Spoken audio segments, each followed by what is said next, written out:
श्री कुंदकेश्वर महादेव शिवालय शिवलिंग स्थापना व प्राणप्रतिष्ठा सोहळ्यानिमित्त भव्य शोभायात्रा संपन्न। याबाबत वृत्त असे की आज दिनांक 7 ऑगस्ट 2024 रोजी सकाळी 8 वाजता धुळे शहरातील एकविरा देवी मंदिर ते श्री कुंदकेश्वर महादेव शिवालय या ठिकाणी या शोभायात्रेचा समारोप करण्यात आला। तर सदर शोभायात्रा ही सकाळी 8 वाजता श्री एकविरा देवी मंदिरापासून या शोभायात्रेस सुरुवात करण्यात आली।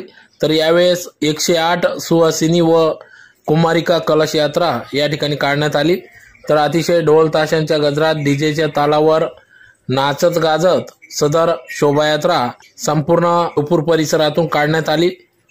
तर दिनांक 8 ऑगस्ट 2024 रोजी सकाळी 8 वाजता शांतीपाठ, प्रायश्चित, प्रधान संकल्प, गणपती पुण्यवाचन, मातृका पूजन, आयुष्य मंत्र, नांदी श्राद्ध, ब्राह्मण वर्णन, दिग्रक्षण, पंचगव्य, भूमिकुंड पूजन, अग्निस्थापना, देवस्थापना, मंडप पूजन, वास्तुपूजन, सर्व देवता स्थापन पूजन, स्थापित देवता हवन, जलादिवास, धान्य निवास, सायंकाळी आरती पूजन। तर दिनांक 9 ऑगस्ट 2024 रोजी श्री कुंदकेश्वर महादेव शिवालय येथे शिवलिंग स्थापना व प्राणप्रतिष्ठा सोहळ्यानिमित्त या ठिकाणी सकाळपासूनच स्थापित देवता पूजन, मूर्ती प्राणप्रतिष्ठा सोहळा, मूर्ती स्थापना, कलशरोहण, उत्तरांग हवन, बलिदान, पूर्णाहुती नैवेद्य, महाआरती, महाप्रसाद या ठिकाणी आयोजन करण्यात आले असून महाआरतीनंतर दुपारी 12 ते 5 वाजेपर्यंत महाप्रसाद वाटपाचा कार्यक्रम होणार असून याचा लाभ भाविक भक्तांनी घ्यावा असे आवाहन या प्रसंगी करण्यात आले असून या कार्यक्रमासाठी समस्त प्रोफेसर कॉलनी, देवपूर, धुळे व सर्व परिसरातील शिवभक्त यांनी कार्यक्रमासाठी अथक परिश्रम घेतले।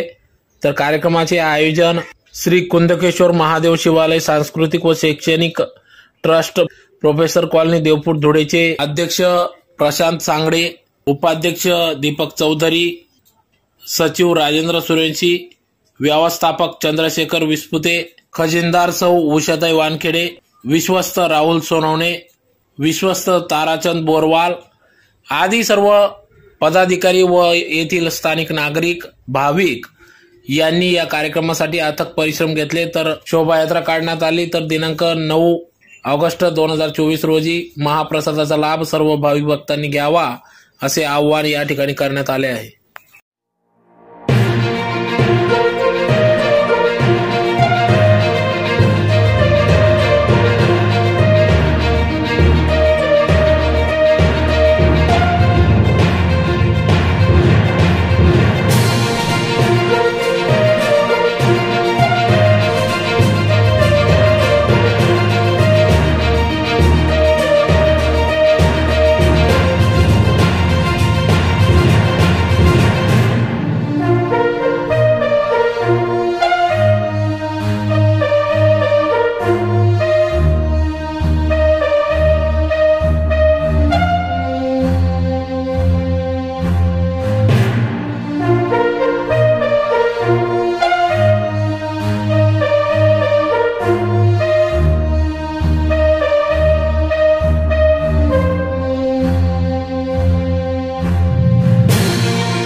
दिनांक 7/8/2024 रोजी आपण श्री कुंदकेश्वर महादेव शिवालय 7 ते 9 तारखेपर्यंत प्राणप्रतिष्ठेची कार्यक्रम आपण आयोजित केलेला आहे. त्याच्यात महाप्रसादाचं पण नियोजन केलेलं आहे. तर 9 तारखेला सर्व धुळेकर जनतांनी आपण सगळे प्रोफेसर कॉलनी देवपूर धुळे येथे येण्याची कृपा करायची आणि जास्तीत जास्त संख्येने आपण महाप्रसादाचा लाभ घ्यावा ही सर्व भाविक भक्तांना विनंती. आपली ही जी शोभायात्रा आहे अनुपय्याजी अग्रवाल, सुशीलकुमार महाजन आणि प्रतिभाताई चौधरी यांच्या हस्ते नारळ पूजा करून एकविरा देवीपासून पंचवटी, जैन चौक, जैन सिनियर, शनी मंदिर आणि डायरेक्टली मंदिरापर्यंत मार्गस्थ होणार. तरी जास्तीत जास्त लोकांनी शोभायात्रेमध्ये सहभागी व्हायचे.